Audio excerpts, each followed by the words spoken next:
L'histoire du menuisier et du peintre en compétition.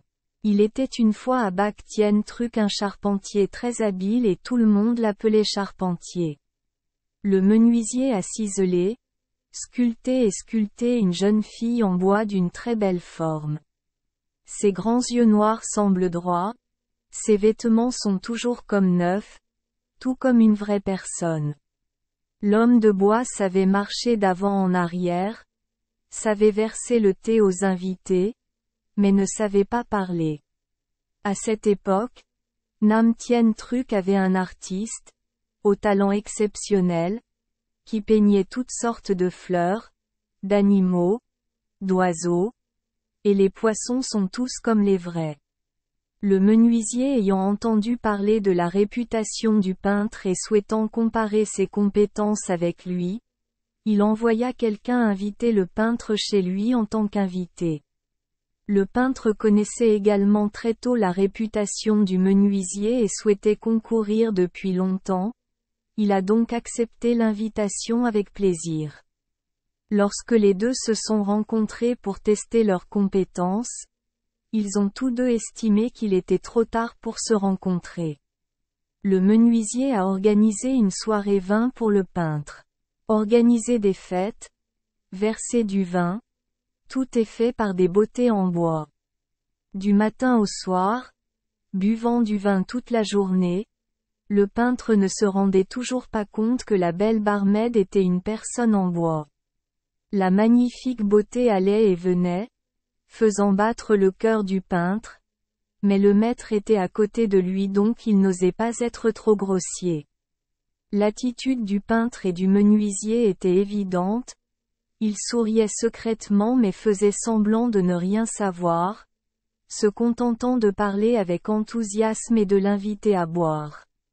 Il commençait à faire nuit et le menuisier dit « Il fait nuit, je dois aller me reposer. S'il vous plaît, restez chez moi aujourd'hui. » En disant cela, il a montré la fille qui le servait. Je vais la laisser vous servir. Après le départ du propriétaire, le peintre a rappelé la fille. Plus je regarde, plus je l'aime. Mais quand l'artiste l'a appelée, elle n'a pas bougé. Le peintre la crut timide, lui attrapa la main et l'éloigna. De façon inattendue, tirer trop fort a fait tomber la jeune fille, et les pièces en bois sont également tombées dans un tas de déchets de bois gisant sur le sol. Le peintre fut surpris, à moitié dégrisé, et en regardant attentivement, il réalisa que la belle femme était à l'origine un personnage en bois fabriqué par un menuisier pour rivaliser avec lui. Le peintre avait honte, mais n'était pas convaincu. D'accord, concourons. Alors il sortit des stylos, de la craie et des couleurs et dessina une personne sur le mur. Ses vêtements et sa forme étaient les mêmes que les siens, et il passa une corde autour de son cou comme s'il se pendait. Il a également dessiné quelques mouches sur sa bouche et son nez, puis a fermé la porte, s'est glissé sous le lit et s'est endormi. Le lendemain matin, le menuisier s'est réveillé, se souvenant de sa blague d'hier, riant toujours en secret. Il s'est dirigé vers la porte de la pièce et a regardé ce que faisait l'autre gars. La porte de la chambre est bien fermée. Le menuisier fut surpris et frappa fort, mais la porte ne s'ouvrit pas.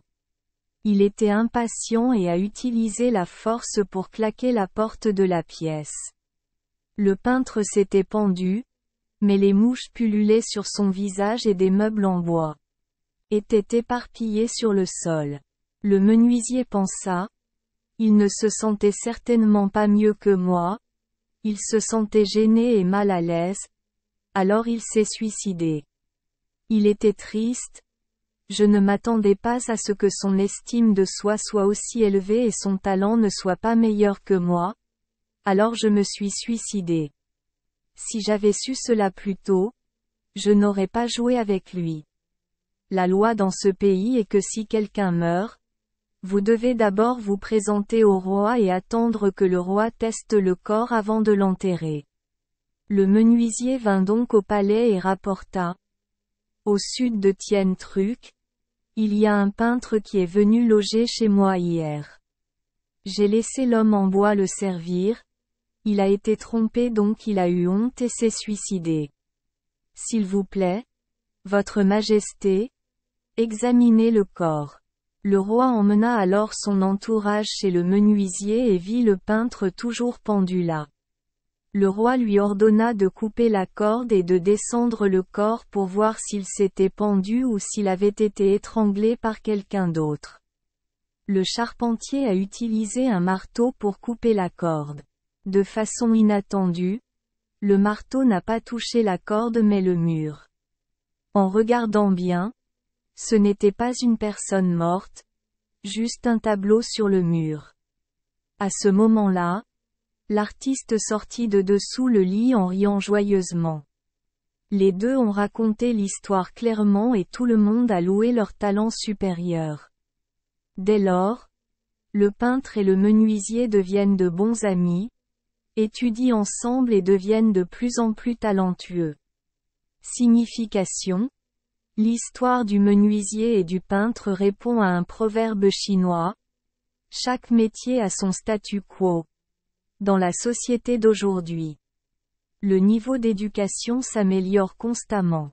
La concurrence est de plus en plus féroce.